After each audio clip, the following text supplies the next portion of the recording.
Hello. Welcome back, finally, to a brand new episode of Jolly Cove. I'm Sophie. I'm here with my wonderful, amazing, girly swirly gumdrop, Issa. I'm a gumdrop.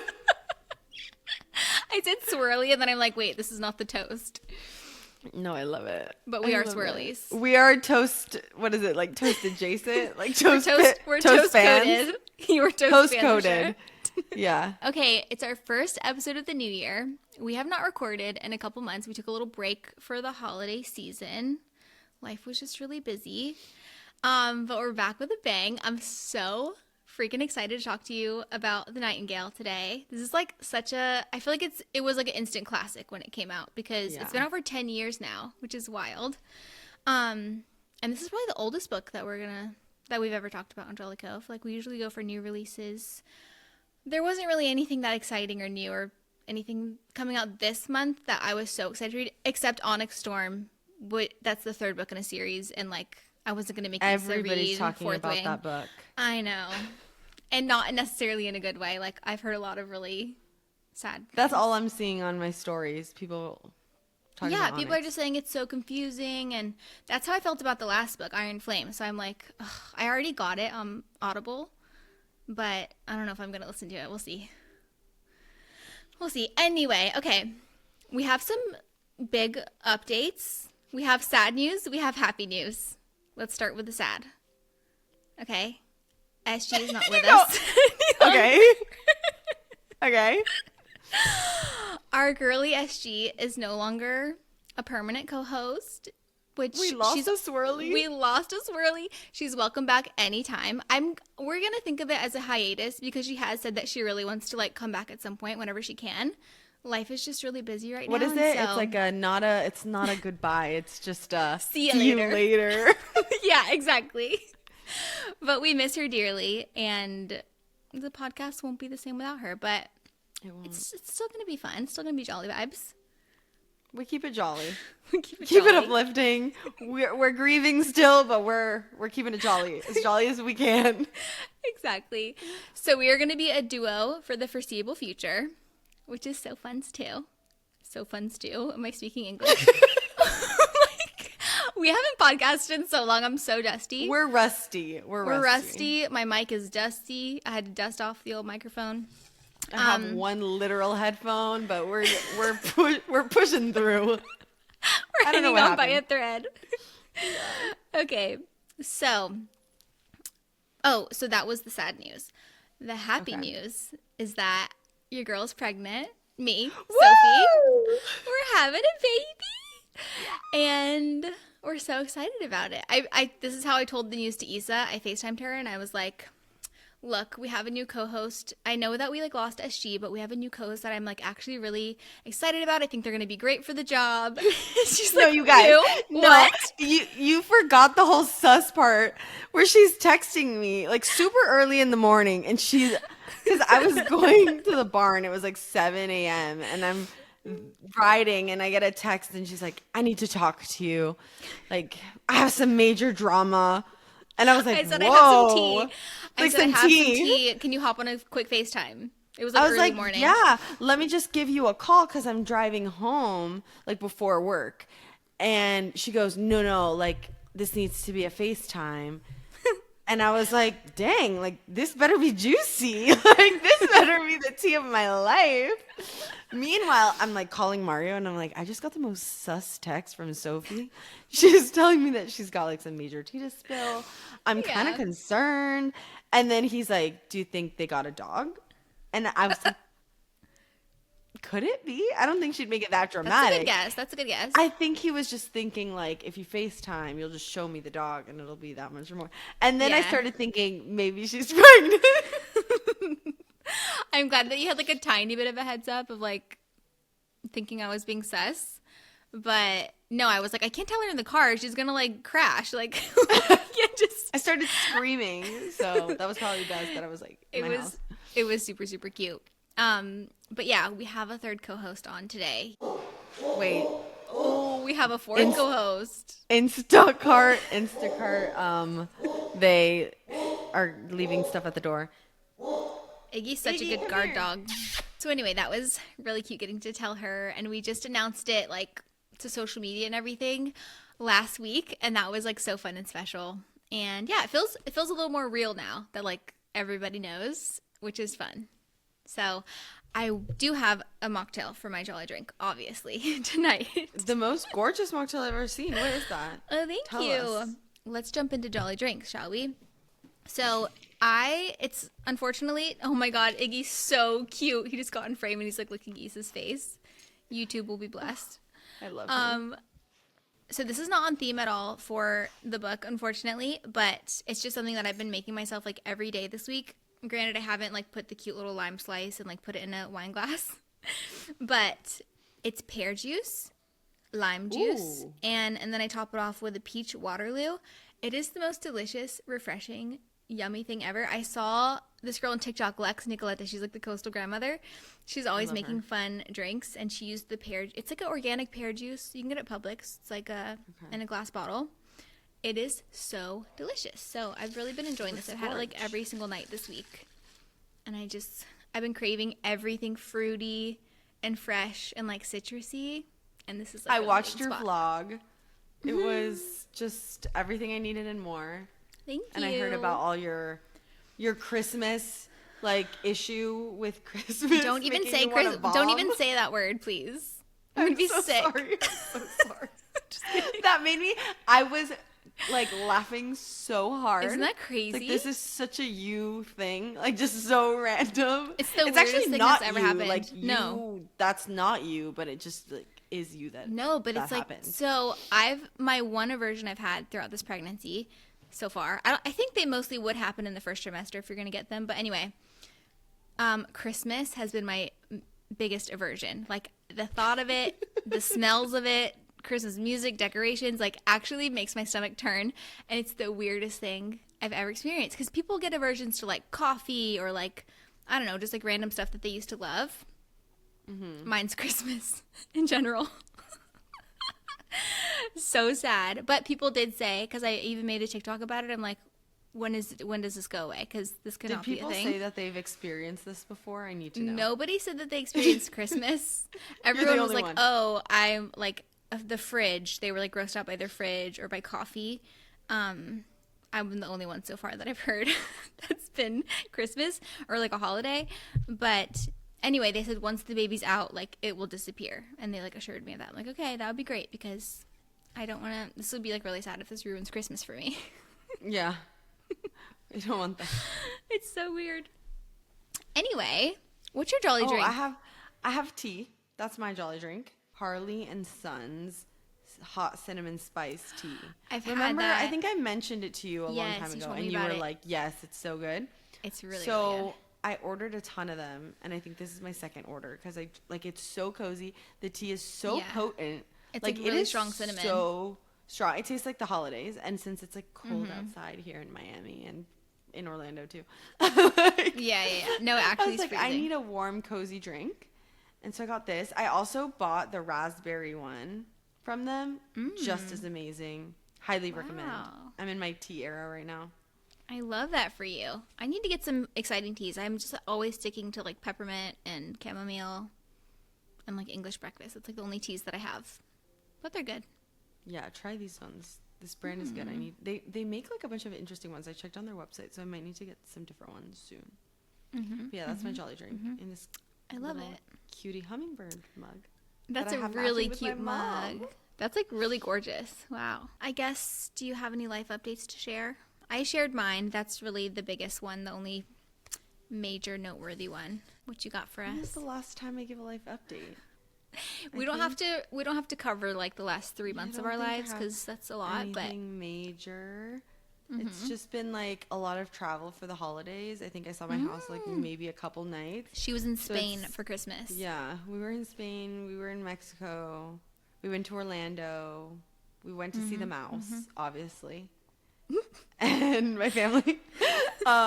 For the non-Disney girlies, that means Disney World. I don't know if Disney everyone World. would know. And yeah, so it's been nice to be home in January. Like I've just been you know, drinking tea, walking my dog, working out, like getting back into the routine of things. Such a good feeling. That's been so nice. Like when you come back from a trip and you're just like, I love my bed, I love my shower, like I love my neighborhood. Like The best feeling. That's where I've been at. I love that for you. That's so That's the good. life That's a good way update. to start the new year. Should we do like what else we've been reading and stuff, or should we hop into the book? Yes, because I do have, for once in my life, I do have an update on that. Let's share. I have to start off plugging your YouTube channel once again. I feel like I've just been like, on a roll because I've been really keeping up with the Kardashians with you, and I watched one of your like book YouTube. I think it was during Vlogmas where you talk about like all of your seasonal books that are Jolly Holly for the holidays. Yes. So I was like, yes, this is exactly what I need. I'm going to be traveling a lot, so I have time on the planes to be reading. And you recommended the Ellen Hildebrand series, our queen. So I knew I was going to go in that direction with it. The Winter Street series. And so I immediate download. Like as you were saying it, I was like, done, downloaded, got it. I got through the first one. And I also finished the second one. So Winter Street, Winter Stroll, I believe is the second one. And then I had to stop. Stroll, isn't it? Oh, yeah. But then there's a third one, right? There's four. There's four. So I had to take a pause because then I had to start reading this book to make sure I read it in time because this one is like a rather chunky book that we're reading, the Nightingale. So my plan is I'm going to like immediately, maybe tomorrow, start the next one, which I believe is Storm. I don't know. And like the weather's still crisp in Florida. Yeah. So I feel like I'm still like okay to finish out the series in this January, February time. And then we'll be done. But it was so cute. Obviously not as good, in my opinion, my humble opinion. I didn't think it was as life-changing as The Perfect Couple or as, I believe it's Summer Romance that I read from her. It wasn't like that amazing, but it was just like a good, cozy holiday, like themed read. And it is just like kind of a funny story. So yeah, it's like very juicy drama, family drama vibes. Like a lot of family drama. Yeah. We were on a family trip. So I was like, this is just good. Like, it's just like, sometimes you just need something light, especially as we were prepping to read this book. So I'm glad I got like something light, something heavier. Now I'm going to go back to something light. Yeah, it's a good balance for sure. I love that Ellen's like holiday books, they're like her winter books, aren't like super heavy on the holidays and Christmas and stuff. They're more just like wintry themed, which is good because she has I was telling you, she's got the Winter in Paradise series also, and that's my favorite, but I'm glad that you read this one first because it'll make you, I feel like, appreciate the next one even more. Ellen can do no wrong, and we've already chosen our September book club pick for whenever her next book comes out with her daughter, The Academy. It looks so good and so juicy. Cannot wait. So excited. Okay, did you have anything else? Or just those books? Just that. Okay, cool. The best thing that I've read since we last chatted was Is She Really Going Out With Him by Sophie Cousins, which is the same author who did The Good Part. Yeah, that we did actually last February, almost a year ago was the book. That's crazy. She's like one of my favorite authors now. She's just so good. I gave it 5 stars. I really enjoy her books. So that was really good. And then I've been reading Sophie Kinsella because she's my all-time favorite author. Oh, Queen Shopaholic. Yes, and she's like my comfort author. Like, I'm still working my way through all her books. I think she has like 30 books. So I read The Undomestic Goddess. I gave that one 4 stars. And I Owe You One, and I gave that one 4.5. Like, they're just so good. And they're such old books. Like, they came out in the early 2000s, I think. But they are amazing. I need to get into Goodreads and do what you do, where you're like judging them and giving your comments and stuff. I need to do that. It's so fun. Is it time to get into our thoughts on the Nightingale? I think it's time. Give me your brief overall thoughts, because this for me was a reread, and I feel like I've already kind of spoken. I told you I read it like 10 years ago. God. Yeah. Okay. So I want to know your thoughts, because I feel like I've already like gushed about this book, and I'll tell you my feelings reading it a second time, like 10 years later, but you tell me first. Okay. So I loved it. I think you knew I was going to like it a lot. I think I've shared on here before that I love historical fiction books. It's my favorite kind of read just because I think it takes like events that I can't obviously I've only heard about in textbooks and can like create a connection, empathy. Like you can see an event through the eyes of someone that has experienced it, and I think that adds so much value to the read.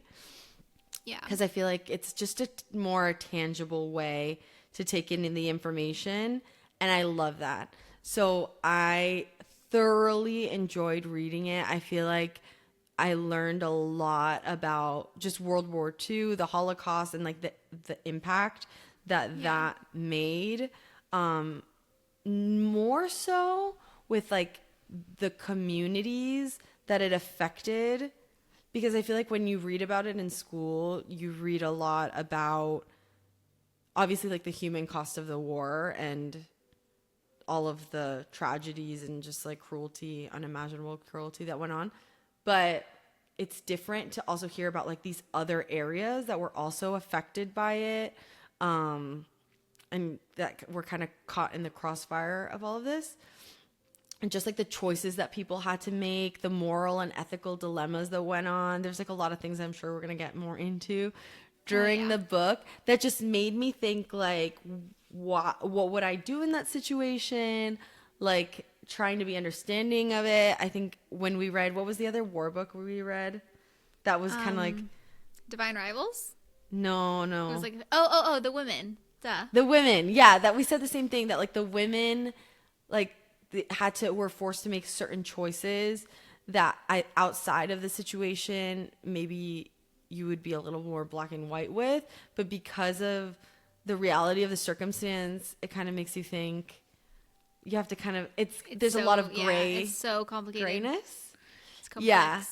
And so I love that this book really did make you think about things that you previously would maybe be more like cut and dry with in a more dynamic way because you're seeing it differently.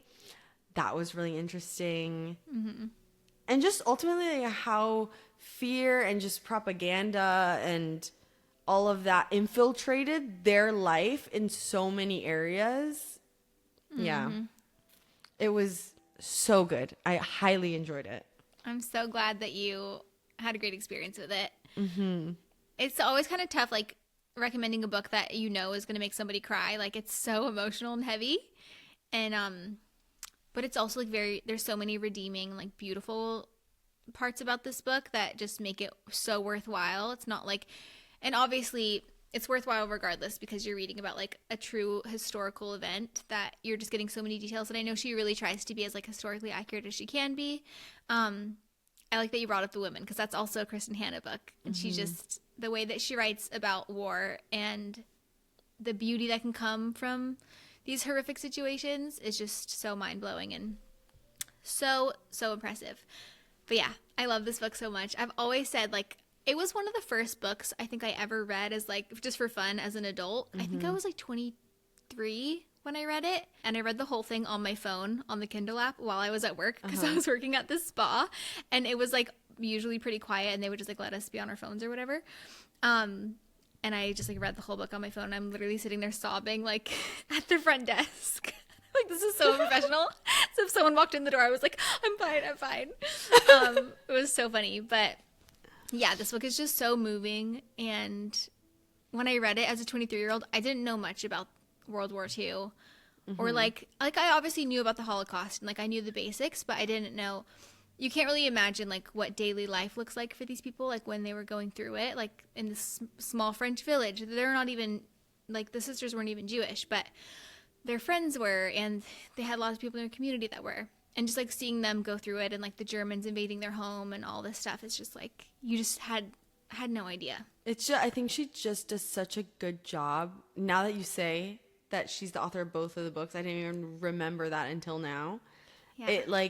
It's crazy because she's so talented, I think, at drawing a very vivid picture about how wartime disrupts like families, communities, like the country at large, but like you can see it on a micro and on a macro level. Yeah. And I think that's really interesting. And I feel like not always do you get that kind of like lens. And so coming out of it, I feel like I have a more connected understanding of what went on.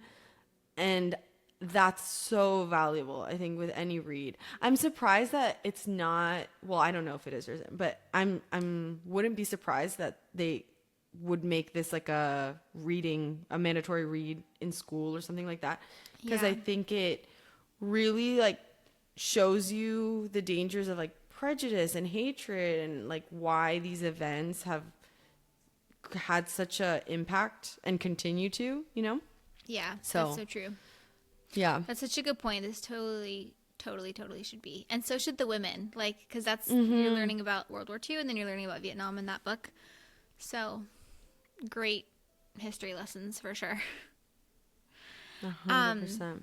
Yeah, reading it the second time, it had been such a long time since I read it initially. So I didn't remember a ton of like the little details and stuff. And like even some of the plot points, like I had forgotten about. So it was so cool reading it again and like getting to rediscover all this stuff. Like the big stuff I knew, like I remembered that Vianne was the one who was narrating it. How did you feel about that? I was like, am I the only one that feels this way? Like I was so shocked. And at the end, then I was like, I can't be the only one that's shocked. Like no, I think it was supposed to be shocking. I was so shocked. And then I was like, am I dumb? Like, how did I not connect that the boy is the son, like that she's literally pregnant with? No, I didn't. When I tell you I was jaw dropped, the whole like that was crazy. The most crazy ending ever. Yeah, the ending was so perfect. I was unwell. It was perfect. I was so emotional at the end reading it, and you know I don't cry. I cried in my notes because, and I think you're just left with it's a tough read because obviously like it is dark. Just the theme, obviously, you know, going into it's going to be a dark book, but I think by the end of it, there is it leaves you satisfied. You're not just like down in the dumps about what went on. It is a satisfying ending. And I think it leaves you with a really deep appreciation of like our freedom or human rights, just like resilience of human beings and humanity. The resilience of humanity, literally. Yeah. It is so incredible. I think that's something you look for in a book. Like if it's going to be dark, at least like have it highlight some redeeming. Other positive things that came out of it, and it did, like in a great way. Yeah, 1000%. Dream casting. I almost forgot. Oh, I'm so interested in hearing what you had to say about it, because I know you knew that, because you told me this is going to be a movie. A movie, yeah. Did you, the first time around, did you imagine like certain people, or did that, like knowing, did that affect your reading? I don't know. Because I didn't know who was going to play them. I just knew it was going to be a movie because you told me. Okay. So the first time I read it, I didn't like cast it because I wasn't even like in that mindset of thinking about it. But this time reading it, I knew that Dakota and Elle Fanning are cast as Vianne and Isabel. And I like that casting. Like when I heard it, I was like, that actually is so perfect. It makes sense. It makes so much sense. They're actual sisters. I think Elle would play Isabel, right? Because she's like the younger one, and yeah. And I feel like their personalities, like to typecast, it makes sense too. Yeah. Like let's say they were the same age, I feel like it would make sense that she would play Isabel. Elle would be Isabel. Dakota would play Vianne. Yeah. So it's funny because I knew that was the casting, but as I was reading it the second time, I didn't like picture them. I don't know why, but I can see it like playing out on the screen. They would be amazing. Did you have anyone else in mind that you were thinking of, or that's just oh, you do? Okay. Yes. Tell. Okay.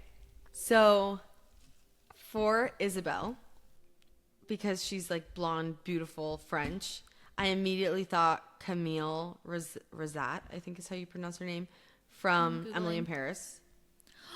Camille. That's her name in real life too, because her name is Camille in the show. I don't know.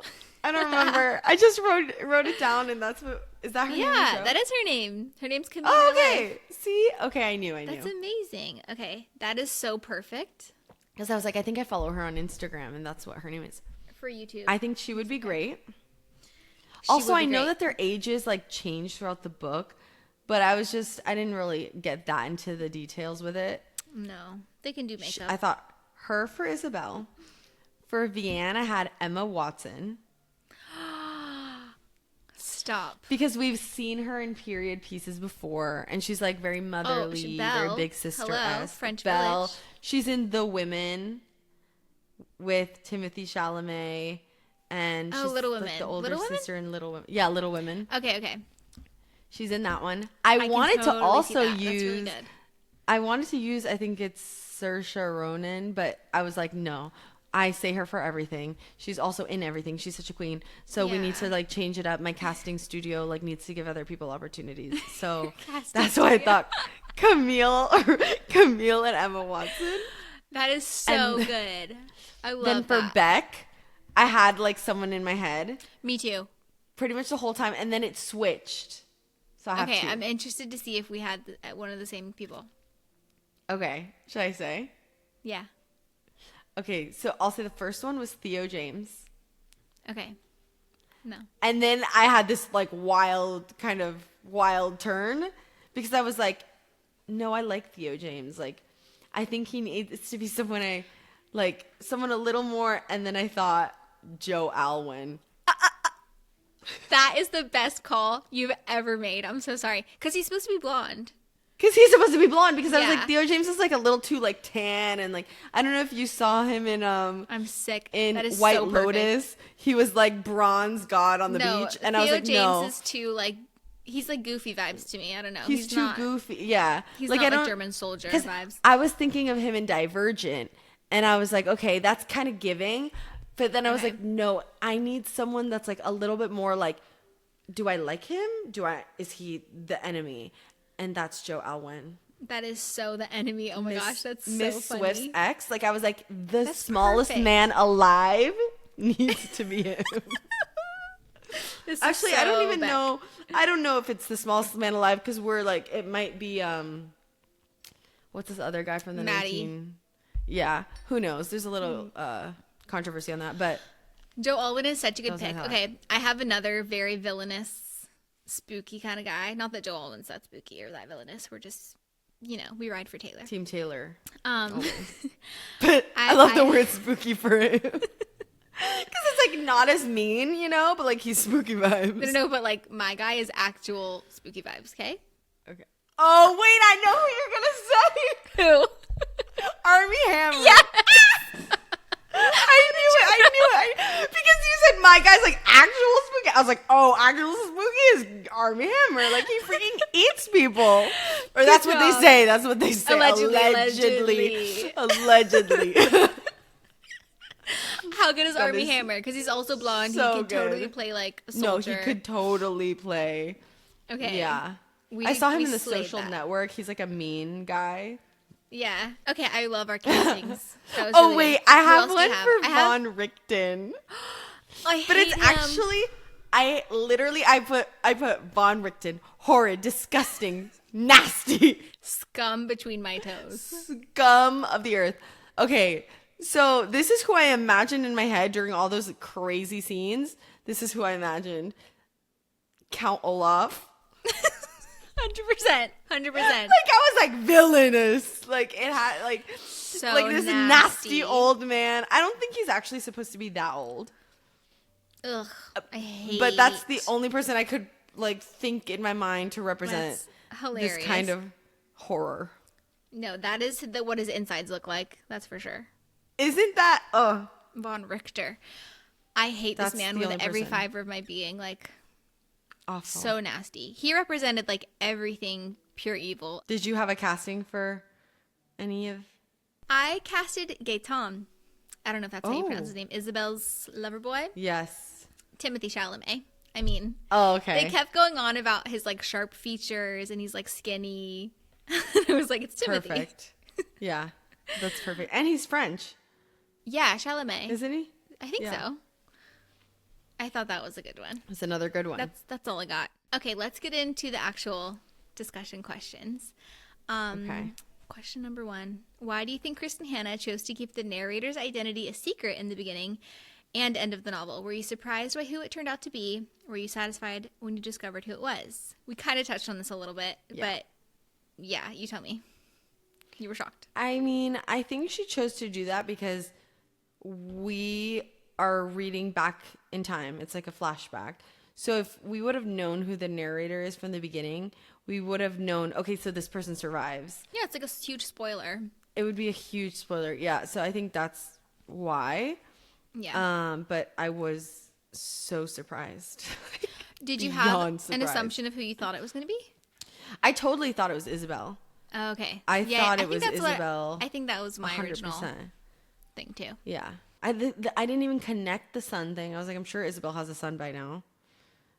And just the like fighting spirit, like the not wanting to like leave her house, and just like this like giving like yeah, it was giving Isabel, like very for sure. It was giving Isabel, but now I get it, you know.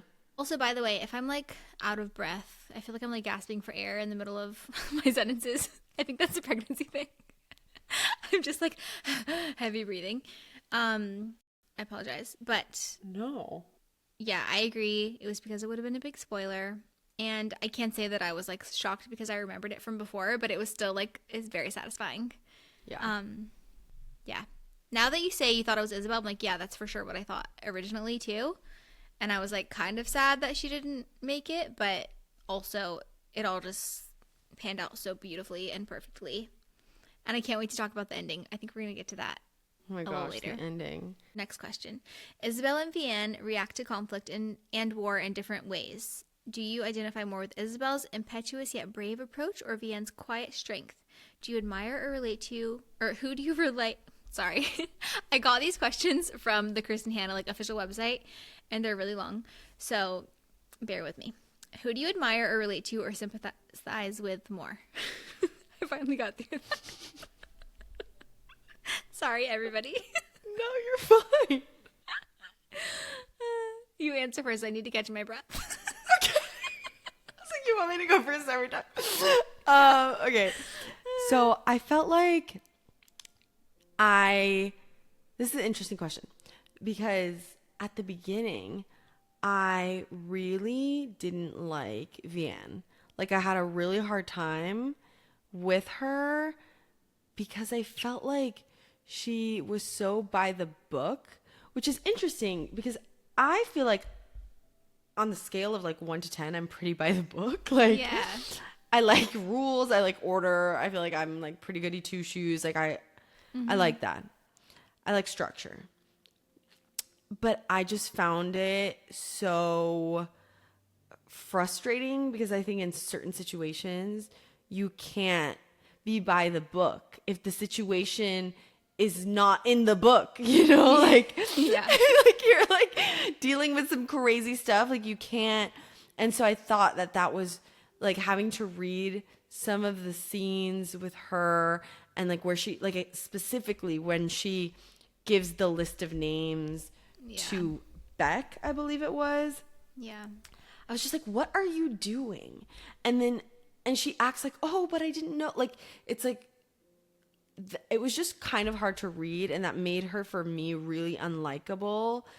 But then there was a huge turning point for her, and I felt like from that moment on, and I don't know, we'll probably talk about it later, there was like so much character development that by the end I was like riding for Vianne. Like I love her, but I felt like I needed, like it was just like she needed to get to the point where. And I feel like also with her sister, like having to deal with that, I understand a little bit more why she had to go so far, like by the book, when her sister's like so anti, like the antithesis of that. So I get it, but that was hard. But because of that, I think the book really highlights for me like different forms of resistance and how with Isabel like actively joining the French resistance, like she was risking her life, she was doing all these missions, straight up like lying and traveling to Paris and doing all just these like really risky things when Vianne was not doing that, and it could seem like she wasn't doing anything at all, but by the end, like her quiet like confidence, I guess she was like protecting the Jewish children and risking her own family. And I think coming out of that, seeing all the character development on both ends made me realize like the resistance can take different forms, and whatever works best for different people, like fighting oppression is still fighting oppression. And so that was a big like for me learning moment that I thought the book does such a great job at like making you realize through that journey. That is so good. That was really beautifully put. Thank you. Yeah, I feel, because when I was reading this question, I was kind of like, honestly, yes, their personalities are so different. Like Isabel was born as like this renegade kind of personality, but she's also so much younger than Vianne, and she doesn't have a kid. She doesn't really have much to, like, she doesn't have anything to lose really. So it's kind of easier for her to be like this brave one who just like goes, you know, head first into the resistance and like risking it all to help, because that's what she's so passionate about, but also she doesn't have anything to lose really. Whereas Vianne has her daughter and the hope of her husband coming back, and so that's like her main priority is like keeping her daughter safe, like no matter what. Which in war, like when you don't, everything's so uncertain, like the Germans coming in and like they can do whatever they want, like they're shooting people for no reason, like it's so scary. So like I understand whenever Beck asks her for the list, and she knows that he already knows the list, like it's not a secret that these people are Jewish. So she's like, I might as well just give him the list so that I'm not like literally killed. Yeah. It's obviously the horrible situation, but it's kind of like, what else do you do? Do you want to get killed for not giving a list and then leave your daughter to like, who knows what's gonna happen to her, or what? She was just put in like impossible situations, I feel like. I feel like they were equally so brave and strong in their own ways. Like Isabel was obviously more like bold and like risky in what she was doing, but Vianne was very like, she was hiding stuff from a German soldier who literally was living with her in her house. That was so scary and crazy to read about. I was on the edge of my seat, like my heart was racing. I was like, how's this book doing this to me?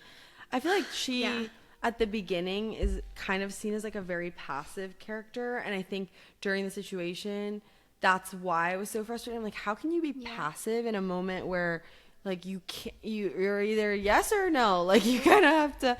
And she really evolves to a super brave protector, I think, of her family, of her friends, of just like the community. Yeah. And while like next to Isabel, who is, I think, putting like her beliefs over her personal safety, can like look like the contrast can make it seem like one is doing less than the other, when at the same time I think they're both making great strides. Yeah. Yeah. And also like Isabel just kind of, I don't know how she like knew more, I guess just because she was like into reading these like other papers and like into figuring it out. Whereas Vianne kind of was just like, she didn't know what she didn't know. And so she's kind of like, let's just like, it's not that crazy. Like she evolved, her strength evolved with the war evolving. She's like, okay, it's getting so real. Like I've got to get real about it. I feel like. So yeah. But which one do I see myself in more? I wish I could say one of them. I'm like such a baby. I would. No, 100% Vianne. I would just take me away. I don't know. I would like, I won't even go skydiving because I'm like, I really value my life. Like, am I really gonna die? I'm gonna stay in my little French cottage and tend to my garden. I feel like most people would want to say that they're out there like doing the things that Isabel did, but I think the reality, especially as a mother, I was thinking about that. Like you said that, and I was like, wow, that is a big piece of it. Is like she had to protect her child. She then has to protect Ari. Like, yeah. What was she going to do? She couldn't leave everybody. Let's talk about Beck. This is the next question. Take a moment to talk about Beck. Is he a sympathetic character? Did you believe he was a good man, or was he just trying to seduce Vianne?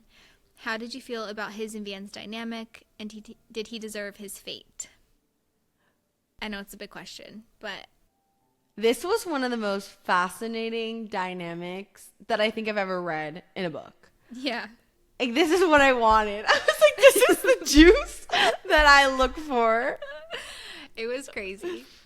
I was like, there's no way. There's no way they're going to start to fall for each other. And then I honestly, I thought he and Isabel at the beginning when I started reading, Really? I was like, there's something that's going to happen with Beck 100% because they're really setting him up as like kind of like a Prince Charming, but not. But like he's The obviously opposite, like but yeah. a Nazi that took over their home. But they're painting him to be this like gentleman So who's like handsome. so handsome So and like polite. so polite, so kind, helping out in around the house, like truly trying. And then he starts doing things to protect them and like giving them food and giving the little girl a candy bar and doing all these things. So you're like, oh my God, like, which, you know, books and movies do these things. And so I was like 100%. They're setting us up to like fall in love with this character. This is going to happen. But I thought it was going to be with Isabel because at the beginning, like Isabel is so like hardcore, get out of my house. Like, I'm not into this. You shouldn't be here. Like very verbal about her, like outwardly about her feelings towards him. And I was like, oh, this is going to be kind of like a Enemies to lovers. dynamic. Like it's gonna be like a enemies to lovers. That's what they're trying to do here. But then it just kept getting like more enemies, and more. And I was like, I don't think we can come back from this. Like she's made him feel so uncomfortable at the house. Like he can't sit for dinner with them. But so then I was like, okay. But Vianne kind of like kept her cards close to her chest throughout the whole book until Isabel leaves, and then he starts like Getting closer. oh, now I can like have lunch with you. We can have like one-on-one conversations. And when she starts like opening up to him, I was like, oh God, this is happening. Yeah. But that took me I was shocked by that. I thought it was going to be Isabel. That's so crazy. Beck, he did become a sympathetic character. And I don't believe that he was like 100% pure evil. I think he was like beaten down by the Nazis, like the German military, and like brainwashed literally into being evil. Because he was like trying to protect Vianne. He like did some things that were like risky for him to do. Like he could have gotten like probably killed for the stuff like that he helped them with. Like whenever he told her to hide Rachel for the day or whatever, like that would have been like a punishable by death or whatever offense. That being said, I don't think anything that he did makes up for being an evil Nazi who's like whipping people at the train station. I think he totally deserved his fate. Like when the way that he died and that whole scene, it was just so epic. Like I was living for it. I was so shocked. I actually don't remember that. Like I really didn't remember how. I knew he died, but I couldn't remember exactly how it went down. And it was just so much crazier than I remembered. It was so crazy. I wrote down in my notes because I know you always ask us like, what moment made you laugh? And for these books, we're always like, no moment. Like, this is like such a dark book. So I was actively looking. I was like, let's see if there's any point in this book where I laugh, because so far there isn't any. And in that, like, I don't know how I laughed, but I think most people did, because it was like such a crazy moment where like the scene right after the women kill Captain Beck, like, and they're like discussing, they're unsure how he died. She's like, oh, Isabel's like, oh, I shot him. And then Vianne's like, no, I hit him in the back of the head with a shovel. And so they're like going back and forth of like, wait, I killed him. No, I killed him. And then I think it's like they have some of Isabel's like people, like resistance people were there, like hiding as well. And then they're like, oh yeah, so the sisters are a little bit like confused on, there's some controversy on who killed who, but he died. And I was like laughing. Then I was like, I shouldn't be laughing at this. And then Vianne, like, it kind of, she's almost like empowered by the moment, which is interesting. That was the turning point. And that was there was a huge turning point where she tells one of Isabel's partners is there, and she tells him like, I killed him and I liked him, so you should be threatened by me. And I was just like shook, jaw on the ground. I'm laughing. I was like, this is crazy. Like how she wrote it so well that it's like such a tense moment, kind of gut-wrenching, like kind of heartbreaking. He also deserves his fate, but then you're also laughing. Like, it was so good. That was a big turning point. Also, when Sarah died, which was Oh, yeah. So horrific to read about. I don't think I've ever read a more horrible scene in a book. Like, that was really hard to read. But that's when Vianne just became, like, amazing and started to, like, get really brave and, like, start doing stuff that she was like, okay, well, this is how it's going to be. We're going to have to figure out how to survive this. But her, also in that scene, she's telling Gaetan about, like, how Isabel, because Isabel got shot too. We didn't realize that till, like, a little bit later on. And then Gaetan has to, like, take her in the coffin to, like, sneak her past the border or whatever. And Vianne's little speech to Gaetan about, like, you better not hurt my sister. Like, I know she seems really tough and whatever, but her heart is, like, candy floss or whatever she said. I was like, oh, I could not. And she was, like, telling her, make sure you tell her that I love her and all stuff. He's like, she loves you too. We, like, you know. Yeah. You sisters are crazy. I loved that scene. I loved Gaetan. He was a great character. Yeah. I just, like, the character development in this book was so beyond. She did such a great job. I feel like a lot of books like this with a lot of characters, sometimes you feel really passionate with, like, one character over another. And so you're kind of, like, reading through quickly some of those, like, chapters where it's not, like, about the couple that you care more about. Yeah. And I found that with this book, she, like, makes you so invested in everyone. And so whether it was, like, Gaetan and Isabel or Vianne and Beck, like, I was fully into it. Like, it was really interesting to read. I felt like they gave everyone a really good ending. Like, they closed it really well. Ari, Rachel, like, you felt very connected and invested in all of their stories, which I liked. They didn't forget about anyone. Totally. The side characters were, like, so taken care of. Well, not, you know, like, their endings, their storyline was, like, fleshed out. But back to Beck. Back to Beck. Were you, like, here for it? Were you like, oh my gosh, you have a husband? Like, what was your thoughts? I was not here for it. I was like, Vianne, you're insane. She had to do what she had to do to survive, Sophie. I knew we were going to come to this. She wanted I was like, to kiss between him. You and SG, you guys are going to be like, like I was here for it. You're sick. No, honestly, he's a Nazi. It was awful. I know that. But, like, the situation was the situation. He was living in her house. She had, like, no reason to want to continue on to the next day. I was like, girl, if, like, oh my gosh, whatever I'm it takes shook. to, like, save your life, do it. No. I think a lot of it, too, she was probably scared. She probably wanted comfort. He probably wanted comfort. Like, there was a lot. I totally understand how it happened, like, how they got close and, like, this became a thing. But it's just, like, it's just so twisted, you know? So twisted because then, too, he's, like, going through her house. He doesn't trust her. He's looking for the Nightingale in her house. Or the pilot. I think they were looking for the pilot at the time. Yeah.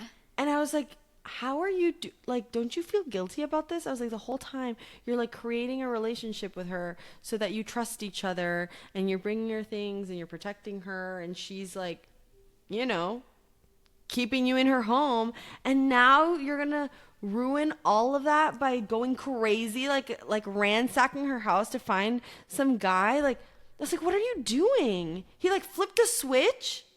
I did not think of Beck as a real human with, like, a normal working human brain, because he is a Nazi. So, like, he is a machine for evil. Like, I could not, and I get, like, he has moments of whatever, because, like, he is, like, a human. He's a human, and he's a father and whatever. So, like, he's got his moments, but I feel like he does have, like, a flip, like, a switch in his brain where, like, you can't be he's normal. in Nazi mode, and then he's, like, in normal mode.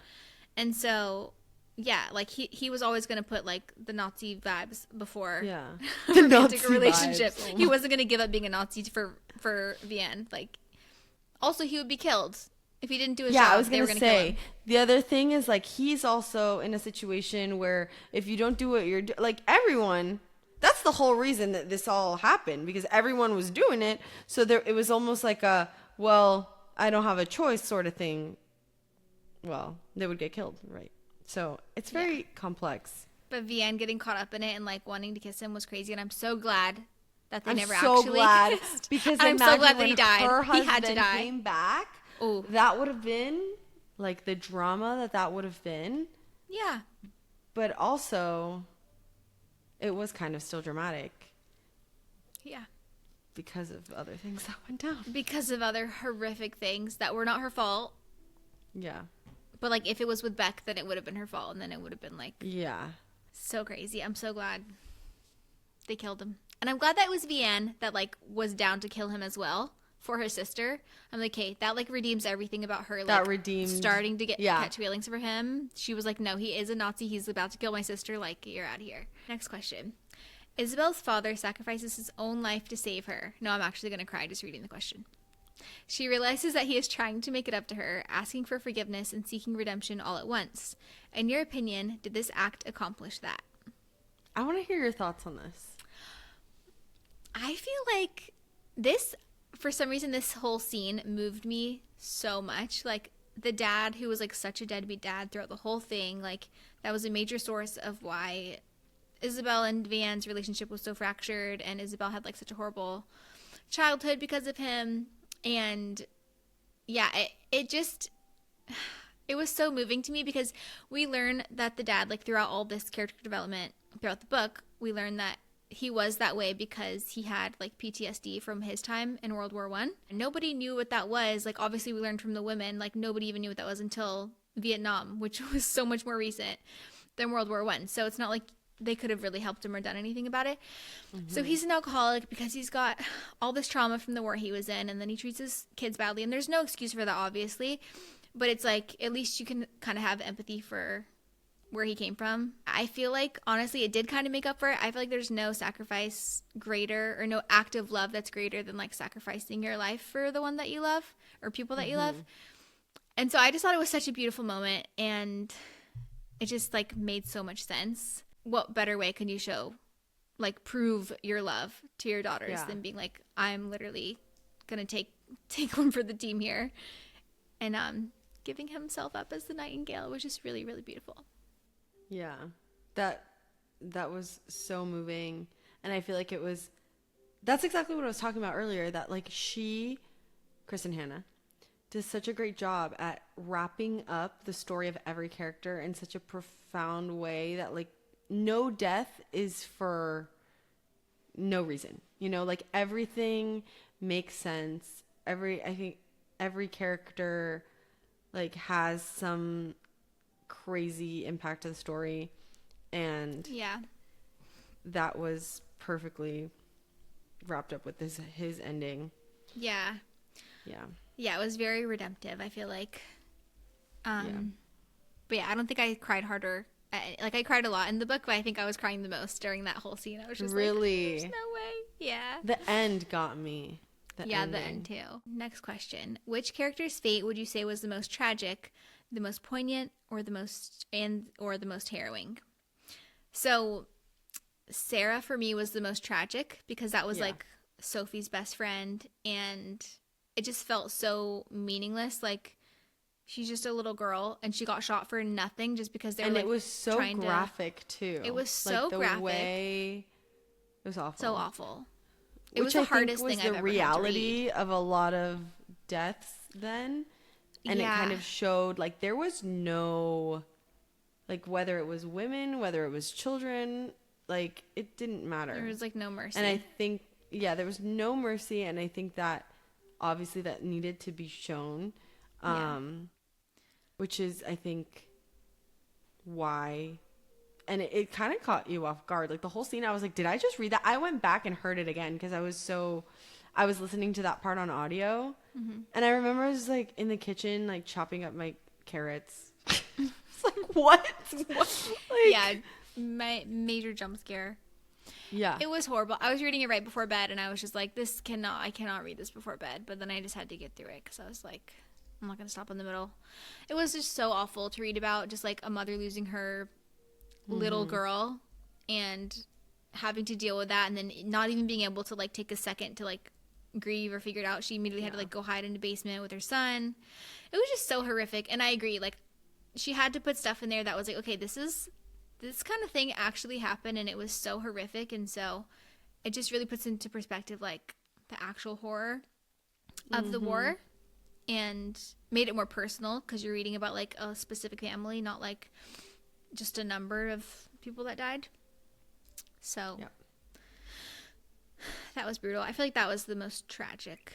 And then but her dad's death was like the most poignant, I would say, because Agreed. it was a beautiful full circle moment. Okay, next question. Vianne recalls her husband Antoine telling her, we choose to see miracles. What does he mean by this? Is it his way of telling his wife he knows the truth about their son's biological father? Or is it his way of looking at life, of coping with the terrible events they lived through? Sorry, I'm not reading correctly, but you understand the question. I'm not rereading that. We're not reading today. Is seeing the beauty in the world an active choice? Is it possible to find miracles in our lives if we look for them? Ooh. Did you think that Antoine did know? Oh, about 100%. He did? Okay. 100%. Okay, I good. thought, I was like, he's not dumb. Yeah. Like, some people get pregnant immediately, but like most people don't, I feel. No, and like, they don't. yeah. So I was like, the fact that he would think that on the first night of his return that they miraculously conceive, like, And they it also was had just trouble conceiving. Like, they were too trying to have a perfect. kid for years before Exactly. Like, they had trouble conceiving before. Like, the whole thing. And I think there's just times where, like if you and your partner are connected, right? Which I believe they were. I think you just know, like, when certain things happen and you like come home and you see your partner's face, you know, like there's something off. And I think that's what happened here. I think he immediately knew. He put the pieces together. Like, I think he was truly so understanding that, like, this is his life partner and that she would never do something like that against their relationship. that. Yeah, like, it wasn't her For choice. what? She was literally... Like, it wasn't her choice. She would Yeah. never want to hurt him. And so I think he, like, was choosing to, like, not want to, not, like, go into it with her and not have it be this, like, traumatic thing that they need to rehash, and just, like, you know what, we're moving through with this. He's gonna be my son. It is what it is. Like, whatever. And not, Yeah. like, having to make that a thing after so much had happened.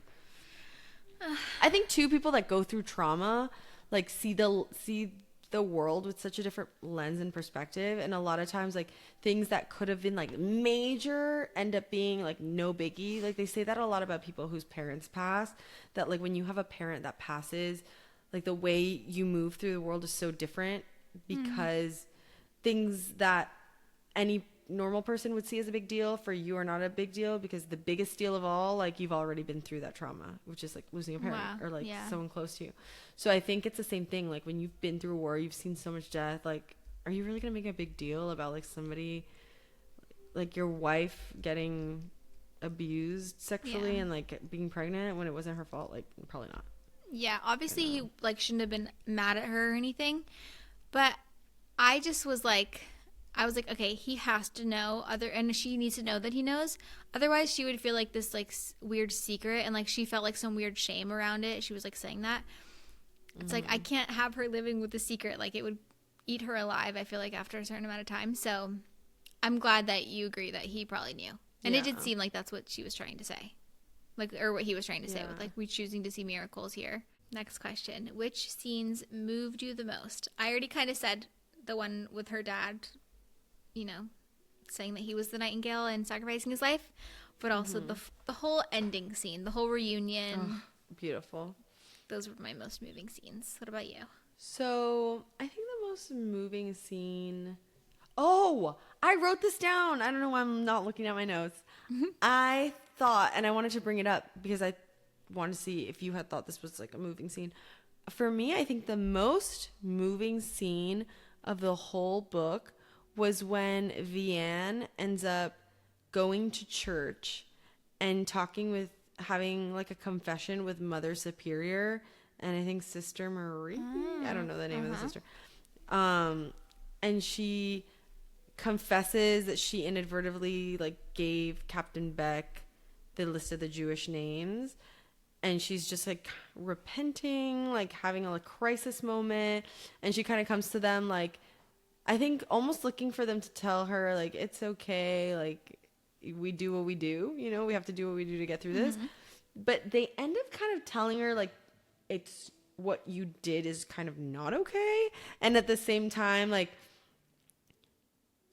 I felt like that was a big turning point for her, because she realizes like I don't have to play by the rules, like I don't have to, like they were like, war is gonna make you do things that you normally wouldn't do, and like you're gonna have to make sacrifices, and you are gonna have to choose based on your moral values, basically. And I thought that was such a good, like, interesting conversation, just that like showed that she felt such deep remorse about what went on. But I think it like marks when she starts taking an active role in resisting the Nazis, and then from there she's like saving the Jewish children, and there was a big shift. And that's when I was like, okay, now I can stand you a little bit more. And then by the end I was like fully loving her. But I felt like that was one of the first scenes where I saw her brain shift a little bit. Yeah, that's so good. That scene didn't like stick out to me that much, but you're right. I loved Mother Superior. She was so great. And she also talks about like how we individually like have different gifts and like serve God in different ways, because she also mentions her sister.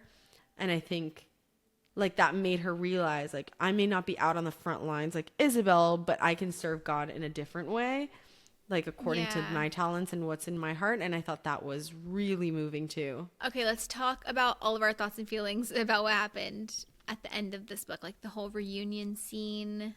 I felt like I already said it's like was the most moving scene to me. We had Ari show up. We had finding out that Julian was named after her dad, his grandpa. Mm-hmm. It was just so beautiful. What else? We found out there? Sophie dies of cancer. Oh, yeah, that was awful. We also found out about Gaetan was there, and he named his daughter Isabel. I just could not with that. That was so sweet. So good. Everything about it was just like wrapped up in a perfect bow, but like not in like a cheesy or like corny way. It was all just like, oh, finally we deserve this like beautiful moment that we can actually celebrate. Tell me how I didn't realize like she at the end, Isabel says like they say something to her and she responds like, don't forget me. And then the narrator, which now we know is Vianne, says like she said that and wished she had the strength to say it out loud. And I was like, she's exhausted.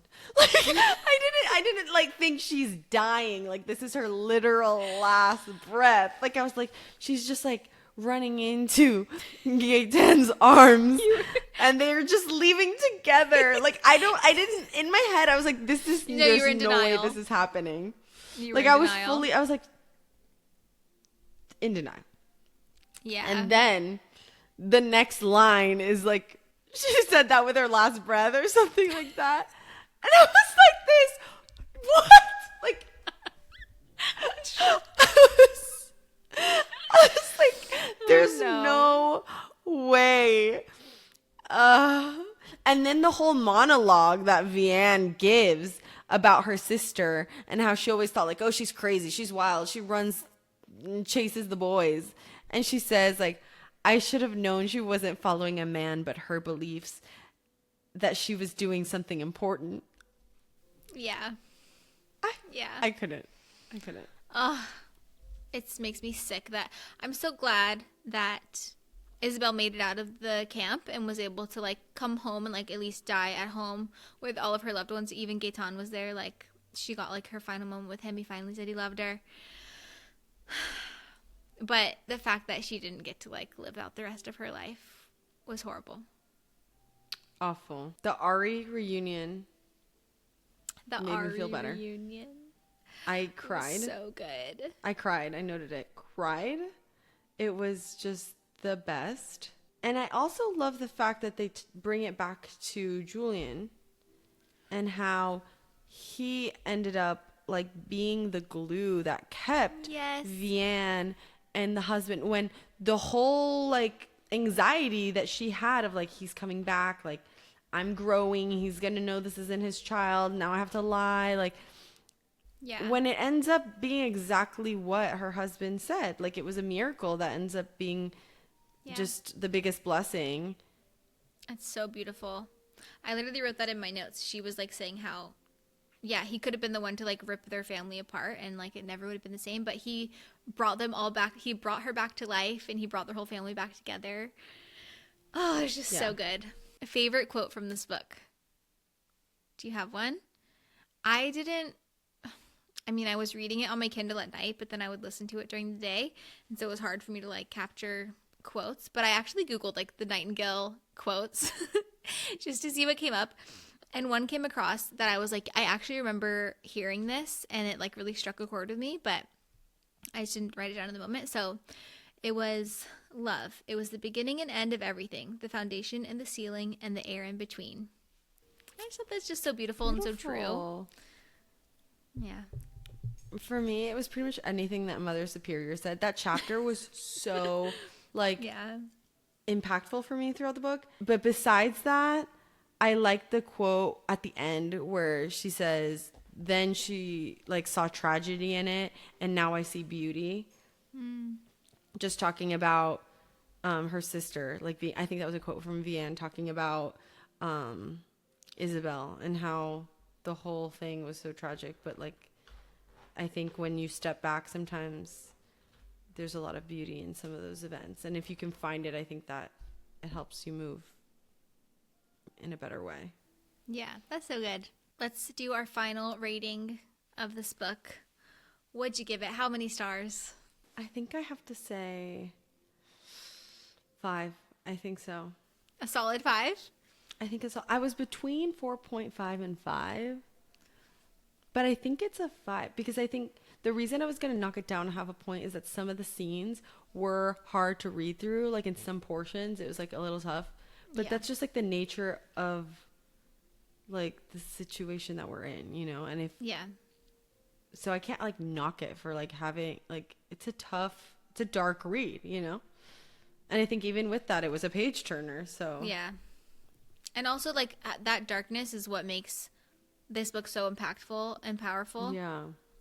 And also the darkness was real. It's not like she's just writing darkness just to be dark. It's like that actually happened, and and it's on such a bigger scale as well to so many people that, we needed a dose of the truth.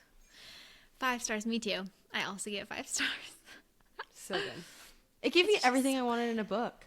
Like I got like that romance, the steam that know I love. The romance? The forbidden love is what I live for. You know this about me. Okay, but not about Beck, right? You're sick. You're sick. I was like, give me more. I thought you were talking about Gaetan and Isabel. That was so good. No, of course not. I'm crying. I was like, Sophie cannot relate to me. Like, there's something like all of these books. I'm like, oh, this like, give me more steam. But anyways, but also just like the historical context, everything, the family, the sisterhood, everything. It was great. We never talked to you about like Isabel and Gaetan. I just thought they had the most gorgeous love story ever. Like I was obsessed with them from the beginning because he was like at the very beginning with her. He like saved her life in the beginning, and then he was there at the end of her life, and he was just so beautiful. And she's like freaking out, like I don't have hair, I don't have eyebrows, and I was like, oh my god. She's like, he's not gonna think I'm like, pretty. I was like, I can't like imagine. Like she's just a girl, you know. She's just a girl. She's literally just a girl.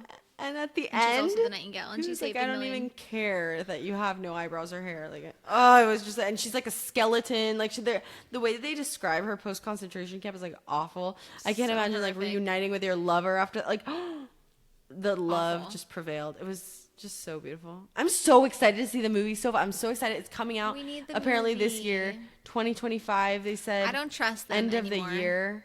It was supposed to come out in 2020. UK, and then filming got delayed because obviously the pandemic. And then it was getting filmed again, and then they stopped it because of a stupid writer strike.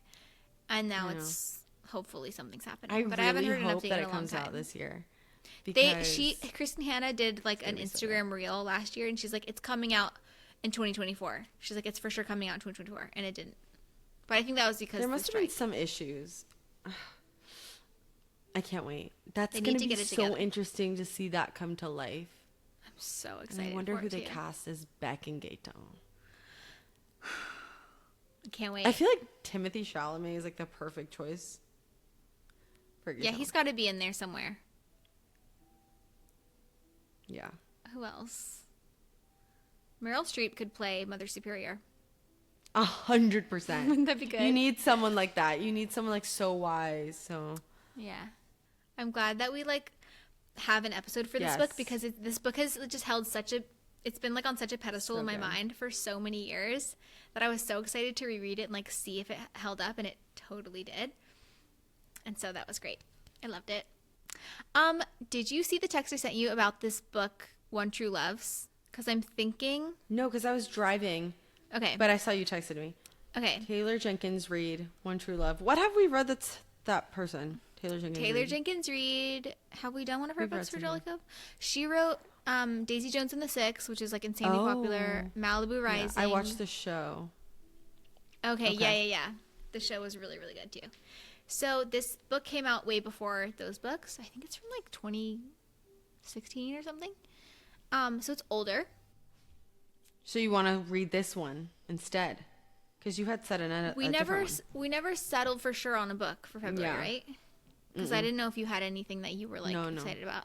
Okay, so this was the idea. So we're talking about February book I'll pick. I was thinking Beg, Borrow, or Steal by Sarah Adams. It's the brand new Sarah Adams book. It just came out. Everyone's reading it right now, and it's like cutesy romance. So I thought it's good on theme for Valentine's. But then I started reading it, and I was kind of like, I don't know if this is book. Reading it. I did. I'm sorry. I started reading it, and I don't know if it's book club worthy. Not to like a slight at all, but it's just so light and fluffy that it's kind of like, what the heck are we going to talk about? Okay, yeah, got you. It's like really cheesy, and I like it. I'm enjoying it, but it's like, it's not. We can like sink our teeth into it. You know how I am with these cheesy books. You're gonna hate it. You're gonna hate it. Sometimes, but like sometimes they just get so cheesy, it like makes my skin crawl. This one would make your skin crawl, I can guarantee. Okay. So I won't put you through that. My other option, because there aren't a ton of like romance new releases for some reason right now that I've heard about that are like getting hype, I said let's go to the archives, because there's a book that I've been wanting to read for a long time. It is so highly recommended by lots of people in my life, actually. It's called One True Love. It's by Taylor Jenkins Reid. It's one of her like backlist books. And like I said, I know it's not a new release, but that might be kind of nice, because then like people can get it from the library or get it on like the Libby app or something. It'd be a lot easier to get. And the concept of this book just sounded so intriguing to me. So One True Loves. Plural. There's gonna be tea. I'm ready. I'm There's in. Gonna be. So can I tell you? In. I have to tell you the synopsis of this book, because you're gonna freak out. Okay. Yes. Tell me. This girl is married to her high school sweetheart. They're like just celebrated their 1-year anniversary, and the husband goes missing in a helicopter over the Pacific Ocean, never to be seen again. So she's like, they never find him. So she has to move on with her life. She is moved on. It's several years later. She's now engaged to another man. And then all of a sudden, this is all in the back of the book. There's no spoilers because I haven't even read it. And then her husband shows up. He's alive, and he's been looking for her, trying to get back to her this whole time. Meanwhile, she has a whole new life. She's engaged to another guy, and then she has to like figure out what to do. Like, what does she do? I'm unwell. She has 2 loves. We're reading it. We're starting now. Doesn't that sound so good? God. That is like just what I love. Yeah, I think we're gonna love it. This is juice. This is the juice that I look for. It's so juicy. When I looked it up on Goodreads, every single one of my friends on Goodreads that I'm like actual friends with, 5 stars, 5 stars, 5 stars, 5 stars. So I have high hopes. Okay, done. Decision made. Okay, good. I'm excited about it. We're watching it. We're reading it. I can't wait. It might actually be a movie. Oh, even because it's been out for a while. Yeah, it's literally a show/movie. I don't know if it's a movie or a show. Huh. We have to watch it after we read it too. Yes, and then we have to talk about that too. One True Loves is a 2023 American romantic comedy drama film, an adaptation of the 2016 novel by the same name by Taylor Jenkins Reid. 2023. Oh, dang! That's exciting. Okay. That's very exciting. Okay, so we have 2 things to do. We're going to read the book, and then we're going to watch the movie. And watch the movie. And then we're going to talk about it. I can't wait. I'm going to try to read Onyx Storm before our next meeting as well, and then maybe I can give, like, brief thoughts, but it's not looking good, bruv. It's not looking good. I'm so excited. Can't wait for next month. No, this is so fun. This is a good one. I'm excited. Hope everyone enjoyed. Don't forget to subscribe if you're watching on YouTube. Leave a review if you're watching this anywhere or listening to this on Apple or Spotify. Leave a comment on YouTube. I love comments on YouTube. Hey, I've been doing this thing on my YouTube channel where I'm like, at the end of a vlog, I'm like, if you made it this far, leave this emoji. If you made it this far, what emoji should they put? Wait, where are they putting the emojis? In the YouTube comments. If you're watching it on YouTube. We're on YouTube. I forgot. Yeah. I always listen on Spotify. You're on camera, ma'am. That's right. Oh my gosh, that's so fun. Talk to us on YouTube. Do we get comments? They can comment if they want, but like no Please one really comment. Leave us a comment. Don't be mean though. Please don't be mean. We don't want to be speaking into the void. No, I would love like some feedback. Nice feedback. Nice feedback. You know what? Just don't feedback us. You're like, actually forget it. We don't want comments. I'm like, just forget I said anything. If you have made it this far, leave this heart hand emoji in the YouTube comments, okay? We love you so much. You're going to be such a real one if you do that for us. A little Taylor Swift. Yeah, the Taylor one, not the ugly one. Bye. Love ya. Bye. Love ya.